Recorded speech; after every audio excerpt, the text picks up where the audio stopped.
मनुष्य के हत्यारों को फांसी दो, फांसी दो, मनुष्य के हत्यारों को फांसी दो, फांसी दो, मनुष्य के हत्यारों को फांसी दो, फांसी दो, मनुष्य के हत्यारों को फांसी दो, फांसी दो, मनुष्य के हत्यारों को फांसी दो, फांसी दो। We want justice, we want justice, we want justice, we want justice, we want justice, we want justice, we want justice, we want justice. Manisha के हत्यारों को फांसी दो, फांसी दो, मनीषा के हत्यारों को फांसी दो, फांसी दो, मनीषा के हत्यारों को फांसी दो, हत्यारों को फांसी दो, फांसी दो, मनुष्य के हत्यारों को फांसी दो, फांसी दो,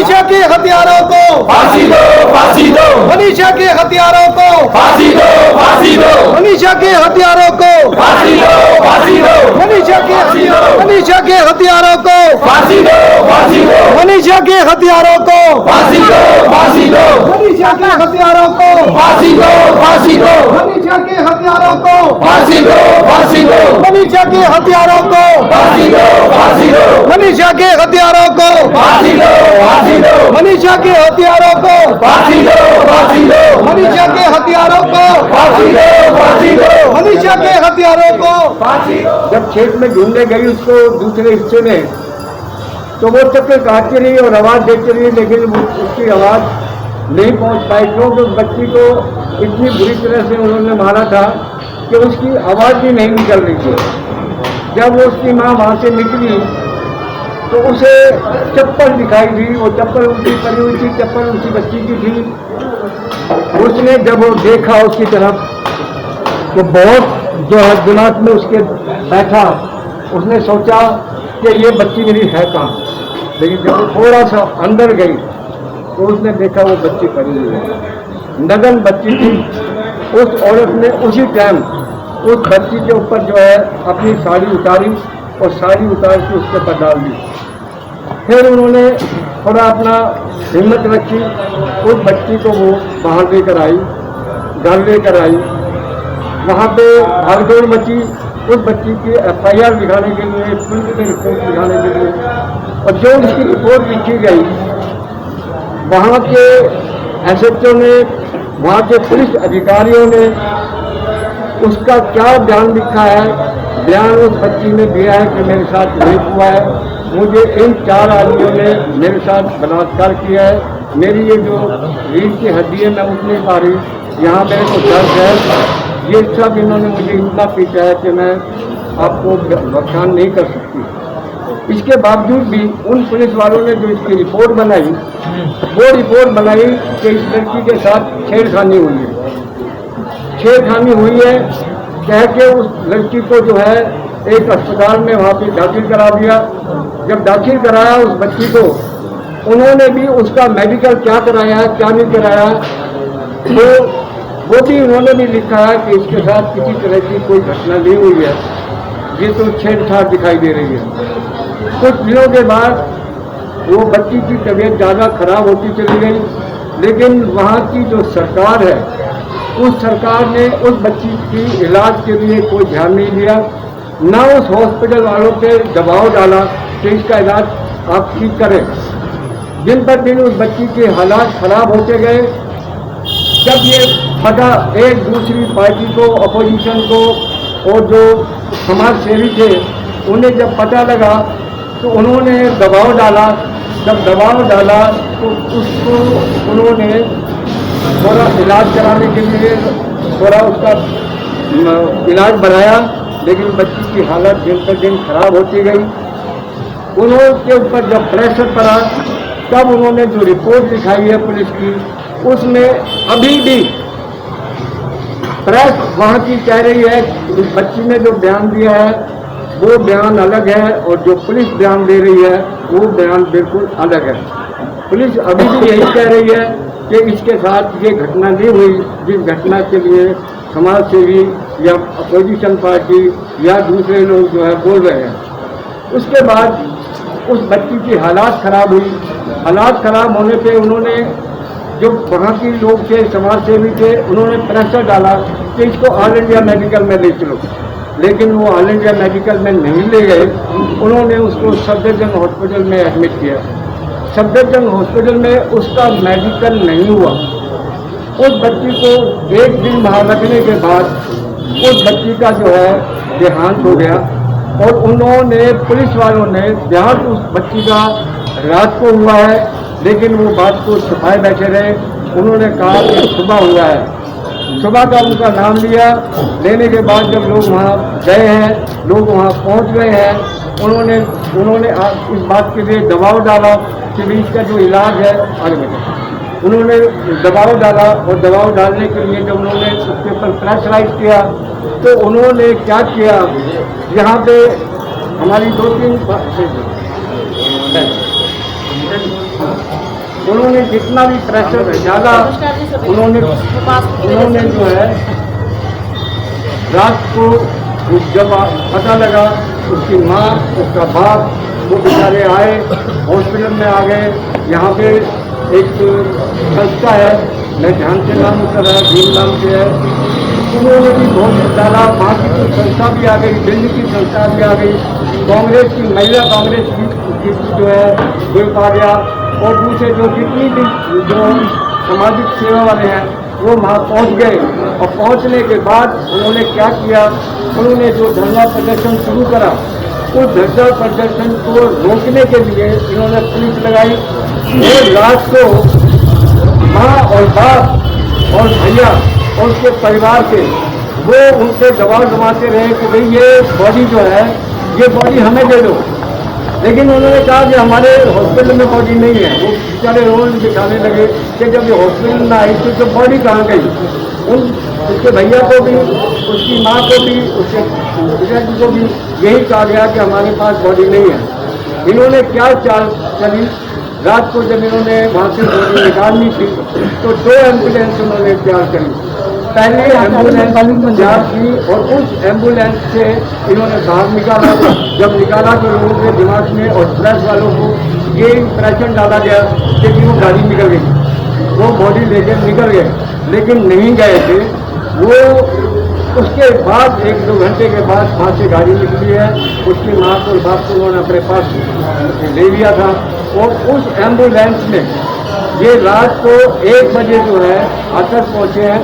जब ये 1 बजे हाथरस पहुँचे हैं वो, तो उन्होंने क्या किया, हाथरस पहुँचने पर पुलिस वहाँ पर मौजूद थी, बहुत सारी वहाँ पुलिस थी, वहाँ माँ और बाप और रिश्तेदार और वहाँ गांव के जो आदमी समझदार थे उन्होंने कहा कि भाई हमारे हिंदू धर्म में एक रीत है कि तकरीबन डेड बॉडी को एक बार घर में रखा जाता है। लेकिन उन्होंने वो डेड बॉडी भी उनको नहीं दिखाई, ना देखने दी। और आखिरी में वहाँ पे डीएम पहुँचा, मेरी बात हुई थी डीएम से, डीएम पहुँचा और डीएम ने सीधा कहा कि हमें कोई आदेश नहीं है, हम इस बॉडी को अभी रात को ही इसका हम क्रियाक्रम कर देंगे। उन लोगों ने बहुत ज़्यादा प्रयास किया कि भाई ऐसा मत करो, थोड़ी देर के लिए ऐसा होता है हमारे अंदर हिंदुओं में एक रीति है, उस रीति के अनुसार मैं बच्ची का मुंह देख लेने दो और जो हमारे थोड़ा क्रियाक्रम होता है बच्ची के लिए वो कर लेने दो। लेकिन उन्होंने नहीं करने दिया। जब उन पर दबाव करा तो उन हरामी ने क्या किया, उन्होंने सीधा ले जाकर उस बच्ची को सीधा वहाँ ले गए। एक जंगल में शमशान भूमि है, और वो शमशान भूमि है या नहीं है, लेकिन वो कहते हैं शमशान भूमि है। इन्होंने क्या किया, वहाँ पे उस बच्ची का मिट्टी का तेल डालकर उसका संस्कार किया है, क्योंकि उस बच्ची का जो हिंदू धर्म से परिवार में से किसी को हाथ लगाना था या उस बच्ची के लिए कुछ जो भी रखना होता था वो नहीं कर पाए। इन्होंने हिंदू धर्म को नहीं नीचा दिखाया, कहते तो हैं हिंदू हैं, लेकिन हिंदू धर्म को भी नीचा दिखा दिया इन्होंने रात के टाइम 2:30 बजे उस बच्ची को आग में समाप्त कर दिया। उसके बाद बहुत हंगामा हुआ। मैंने जो हाथरस में जो कांड हुआ बलात्कार का, उसके बारे में कुछ कहोगे? ये बहुत दुखद विषय है और जब इसके बारे में सुना तो सच्ची में इतना दुख हुआ कि निर्भया केस और इस केस के इनको सजा मिली है, सब कुछ हुआ है, लोग देख रहे हैं, लोग सड़कों पे उतरे हैं, उसके बाद भी ऐसे लोगों को कैसे मौका मिल जाता है, कैसे उनकी सोच बनती है कि किसी लड़की के ऊपर वो हाथ डाल सके। तो ये मुझे लगता है कि ये अभी जैसा कि मैंने ये कहा था कि ये संस्कारों की कमी है, ये शिक्षा की कमी है कि जो उनकी मानसिकता है वो इतनी गंदी सोच है। लेकिन मैं महापौर, पूर्व महापौर और प्रदेश में मंत्री आज मुझे नियुक्त किया गया है, और लेकिन मैं यही चाहती हूँ कि जिस तरीके से सबको सजा मिली है उसी तरीके से इन हत्यारों को भी सजा मिलनी चाहिए। और वाल्मीकि समाज, जिस तरीके से दबंग समाज कहा जाता है और लोगों को पता है कि जब वाल्मीकि समाज खड़ा होता है तो अच्छे अच्छे बैठ जाते हैं, तो मैं उसी वाल्मीकि समाज की बेटी हूँ और मैं सरकार से यही गुहार करूंगी कि हमारे समाज को जिस तरीके से आपने मुझे, इस बेटी को बढ़ाया, आगे बढ़ाया, महापौर बनाया भारतीय जनता पार्टी ने, मेरे को आज दिल्ली में प्रदेश में मंत्री बनाया, उसी तरीके से मेरी इस बहन मनीषा को भी न्याय मिले। लेकिन एक सवाल मेरा यह था, भारतीय जनता पार्टी के किसी भी नेता का ऑल इंडिया से अभी तक कोई भी बयान नहीं आया उनके खिलाफ कि उनको सजा मिलेगी कि नहीं मिलेगी। भाई साहब, ऐसा है कि अभी हम जो है सब गुहार लगा रहे हैं और जैसे भी जो बात होगी वो आपके सामने आएगी। और दूसरा ये था कि आपने बोला संस्कारों की बात, लेकिन अभी तो संस्कारों के हटके यहाँ पे तो जातिवाद चल रही है ना। नहीं, जातिवाद नहीं है ये हर बेटी एक परिवार की बेटी नहीं है, समाज की बेटी नहीं है। बेटी साझा बेटी होती है, चाहे वो स्वर्ण समाज की हो, मेरे भी बड़े बुजुर्गों ने भी यही बात बोली, चाहे वो निर्धन समाज की बेटी हो, बेटी बेटी होती है। हम सबके लिए लड़ाई लड़ रहे हैं। और वाल्मीकि समाज तो वैसे ही दबंग क्षत्रियों में आता है, आज इसको वाल्मीकि समाज कहा जाता है, लेकिन पहले इसको जो है क्षत्रिय कहा जाता था कि अगर कोई लड़ने के लिए खड़ा होता था वो क्षत्रिय समाज होता। अगर हिंदुत्व को किसी ने बचा कर रखा है तो वो वाल्मीकि समाज ने बचा करके रखा है। आप भी एक पद पे बैठे हो, अपने पद का इस्तेमाल करते हो, आप उनके खिलाफ क्या एक्शन लेना चाहोगे? मैं पूर्व महापौर हूँ और मैं अपने भाइयों से पहले भी कह चुकी हूँ, जहाँ पर भी मेरे भाइयों को मेरी जरूरत होगी मैं उनके साथ खड़ी हूँ और आगे बढ़ चढ़ करके हम उनके कातिलों को जो है सजा दिलवाएंगे। आप कुछ कहना चाहोगे? सामाजिक बात की ये सामाजिक की बात है, मैं समाज के साथ ही खड़ी हूँ। आज मैं समाज ने मेरे को बुलाया, मेरे को प्यार से बुलाया, मैं कहीं दूर थी, मैंने भजन जी को कहा कि मैं जरूर आऊंगी चाहे कुछ भी हो जाए, तो मैं समाज के लिए खड़ी हूँ। समाज के आप देख ही रहे हो, कुछ समाज में खड़ी हूँ मैं, और समाज की बेटी कभी कहीं पीछे नहीं रहेगी। आप कुछ कहना चाहोगे? अभी बिल्कुल कहना चाहूँगी, आज पूरा देश शर्मसार है और आज हमारी दलित की बेटी ही नहीं, जितने भी पूरे भारत देश की बेटी हैं वो आज ये सोचने में मजबूर है, एक से एक के बाद ये कांड होते जा रहे हैं। अभी कल का केस है, आज और एक नया केस आ गया, वो भी दलित की बेटी है, कल को और आ जाएगा। ये कब तक सहेंगे? समाज के आंख नीचे देखता रहेगा? क्या पूरे देश को नहीं चाहिए आज इकट्ठा होना चाहिए? दलित समाज ही क्यों इकट्ठा हो? क्या भारत की देश की बेटियां और नहीं मर रही हैं?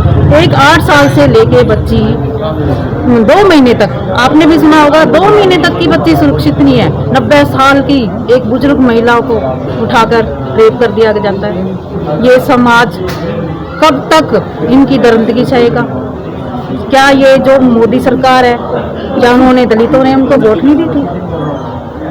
क्या दी नहीं थी वोट? क्या एक महिला ने वोट नहीं दी थी? उनका मत अधिकार नहीं है?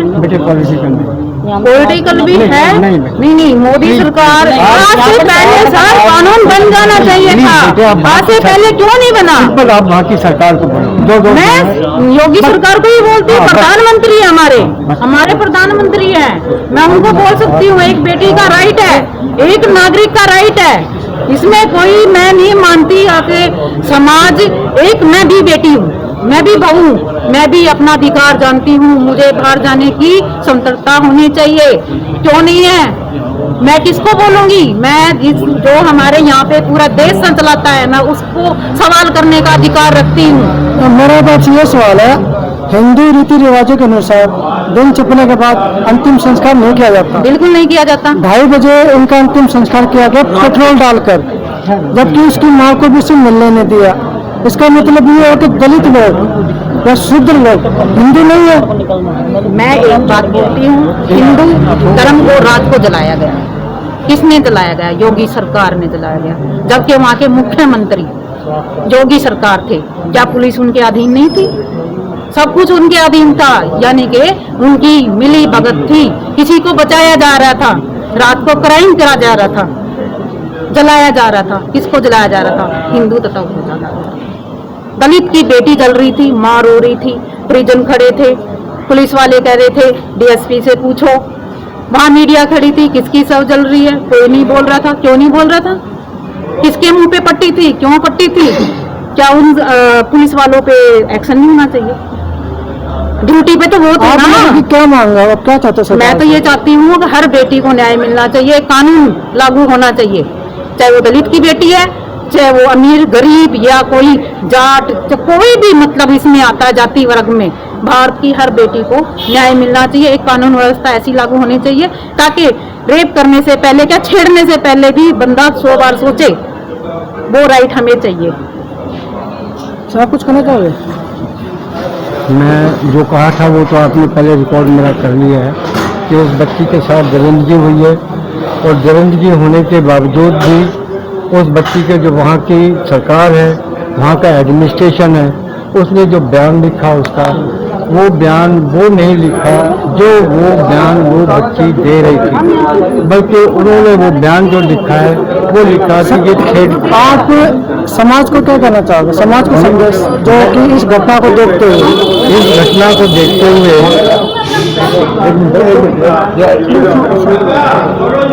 अरे शांत, आप बोलते रहो। इस घटना को देखते हुए सिर्फ हम एक ही चीज को ध्यान में रखते हुए बता रहा हूँ कि जब तक हम संगठित नहीं होंगे, हम इस तरह की जो घटनाएं होती रहेंगी, हम उनका मुकाबला नहीं कर पाएंगे। मुकाबला हम जब ही कर पाएंगे जब हम संगठित होंगे, हम एकजुट होंगे, इस लड़ाई को लड़ेंगे। अगर आज इस लड़ाई को हम हार गए तो मैं ये कह रहा हूँ कि कभी जिंदगी में हम किसी भी सरकार का सामना नहीं कर पाएंगे। और आप जो कह रहे हैं, मैं आपसे बता रहा हूँ कि हमारी सिर्फ सरकार से एक यही लड़ाई होगी कि जिस तरह से निर्भया कांड में फास्ट ट्रैक कोर्ट बनाई गई थी और वो फास्ट ट्रैक कोर्ट के केस चलाया गया था, उसमें उन आदमियों को कुछ तो वो जेल में ही मर गए थे और कुछ जो है बाद में उनको सजा दी गई थी। उस सजा, वही सजा हम इन चारों दरिंदों को चाहते हैं कि सरकार। लेकिन जो जिन्होंने निर्भया का केस लड़ा था, आज वो उस परिवार से मिलने गए थे हाथरस के अंदर, पुलिस वाले ने तो उनको उनसे मिलने नहीं दिया, तो आपको क्या लगता है कि उसको इंसान मिल जाएगा? आप भली बाती से बात समझते हैं, आप पत्रकार हैं, मैं इस बात के लिए डिनाई नहीं कर रहा, लेकिन मैं आपसे बता रहा हूँ उन्होंने 144 धारा लगा दी। 144 धारा लगाने के साथ साथ उन्होंने क्यों 140 धारा लगाई है कि कोई लोग उनके संपर्क में ना आए, उन माँ बाप बेटियों उसके परिवार से संपर्क में ना आए। तो जो उन्होंने 2.5 लाख का नाम लिखा, 25 लाख का नाम लिखा, एक नौकरी देने का लिखा है, एक घर बना के देने के लिए रखा है, इन चीज़ों से उस परिवार की जो क्षति हुई है वो पूरी नहीं होगी। यही हमारा एक अपोजिशन से भी है और जो सरकार आज है उस सरकार से भी हम यही गुहार लगाएंगे कि इन चारों दरिंदों को एक फास्ट ट्रैक के मुताबिक इन्हें कड़ी से कड़ी फांसी की सजा दी जाए। आप भी कुछ कहना चाहोगे? आप ये बताएं कि आपको लगता है कि हाथरस की मनीषा को न्याय मिल जाएगा जो भी हालात चल रहे हैं? मैंने पहले भी अपने लेक्चर में कहा है कि जो समाज जिंदा होता है न्याय उसी को मिलता है। सरकार को झुकाया जाता है, सरकारें झुकती नहीं है। आज ये समाज जो है पूरा रोडों पे आ चुका है, जागरूक है। वो एक वाल्मीकि समाज की बेटी नहीं है, पूरे दलित समाज की बेटी है। और आज हम भी मोदी से या योगी से, क्योंकि प्राइम मिनिस्टर जो है मोदी है, मुख्यमंत्री योगी है, असली सरकार सही मायनों में वही लोग हैं। और उन्हीं लोगों की वजह से आज हमारी बेटी को रात को 2 बजे पेट्रोल जलाकर मारा गया। जो कसर उन दरिंदों से रह गई थी वो पुलिस ने पूरी कर दी। तो मैं जो बार बार ये बात बोल रहा हूं कि अगर हमारा समाज, हमारा दलित समाज, दलित शोषित समाज ये जागरूक होगा तो 100% मनीषा जी के कातलों को वही सजा मिलेगी जो निर्भया को मिली है। निर्भया में जो निर्भया कांड के अंदर जो चारों को फांसी मिली है वो सजा जो है इन लोगों को भी अवश्य मिलेगी, क्योंकि आज हमारा समाज रोड के ऊपर उतर चुका है और पूरा का पूरा समाज जो है एकजुट है। मैं अपने मुख्यमंत्री अरविंद केजरीवाल जी का धन्यवाद करना चाहता हूं। पूरे हिंदुस्तान के अंदर पहला मुख्यमंत्री है जिसने स्टेटमेंट दी कि उन चारों को तुरंत गिरफ्तार करें और उनको फांसी की सजा दें। आज तक 15 दिन के वक्फे के अंदर ना प्रधानमंत्री ने ना मुख्यमंत्री ने कोई ऐसा बयान दिया कि हम उनको गिरफ्तार करेंगे और उनको फांसी की सजा दवाएंगे। उल्टा क्या दबाव बनाया जा रहा है कि यूपी पुलिस इस केस को पूरा मोड़ तोड़ के ऐसे मोड़ पे लाना चाहती है कि ताकि वो चारों दरिंदे बरी आए। हम लोगों ने उनको बरी नहीं होने देना और उनके खिलाफ संघर्ष तब तक जारी रखना है जब तक हमारी बेटी को, मनीषा जी को, न्याय ना मिले। जय भीम, जय भारत। यात्रा दिखाई आप लोगों को हरिनगर के विधायक हरिनगर के अंदर यात्रा की साथ में आते नारेबाजी हुई और साथ में इसके अंदर मनीषा जिसका लोग और साथ में जगन्या श्रद्धांजलि भी अर्पित की है। उसके अलावा बात हुई है लेकिन पूरे देश भर के अंदर प्रोटेस्ट क्या इसको न्याय मिलेगा। जब 2:30 बजे उसकी लाश को जलाते रहते, उसकी माँ से भी भाई किसी से भी मिले, उसकी लाश को जला दिया। पुलिस वालों ने उसके पूरे गाँव को बैरिकेड करके बंद भी कर दिया और पूरे उसके गाँव को भी बैरिकेड करके जितने भी भाषण देता गया अगर मिलने के आए कांग्रेस के भी आए थे, एडवोकेट और समाजवादी पार्टी के भी आए थे और आजादी पार्टी के आए थे, उनको भी जो है रोका गया। ये होता रहा देश के अंदर, जो भी राज के अंदर, मोदी राज के अंदर हो गया। पूरा देश इस टाइम आक्रामक है, पूरा देश इस टाइम दुखी है, पूरा देश इस टाइम परेशान है। लेकिन आज भी राजनीति चल रही है एक दलित हमारे बहुजन समाज को इस घटना को देख के सीखना होगा कि हमें आगे क्या करना है, हमें आगे कैसे करना है, हमें आगे किस तरह से चलना है, अपने बाबा साहब के विचारों को भी आगे बढ़ाना। मैं तो यही कहना चाहूँगा, पेरियार ने जो बात बोली, स्वामी पेरियार ने जो बात बोली, आप उनके बारे में जानो, उसके बारे में पढ़ो, तब आपको पता लगेगा कि ये अत्याचार क्यों हो रहा है। अत्याचार हमारे को तभी रुक सकेगा पेरियार की बात करोगे और उसकी बातों को ग्रहण करोगे, उसके बातों पर चलो, तभी समस्या रहेंगे। और सौन समाज और सत्ता को देखकर हमारे रोजगार सारी कंपनियां हमारे शिक्षा को नहीं दिया, हमारे और मैं एक बात कहना चाहूँगा तमाम बहुजन समाज के लोगों को, तमाम उन शूद्रों को जो आज परेशान है और सरकार की वजह से परेशान है, सरकार की अत्याचार को सामना करें। बाबा साहब को पढ़े, रामा स्वामी पेरियार को पढ़े, दोनों को पढ़ोगे तो आप जो है जागरूक होगे, तभी आपको पता लगेगा कि हम अपने आप को बताए कैसे सकते, हम आगे कैसे सकते। तो मैं विजय कुमार पुणे बिहार गाँव से चैनल को सब्सक्राइब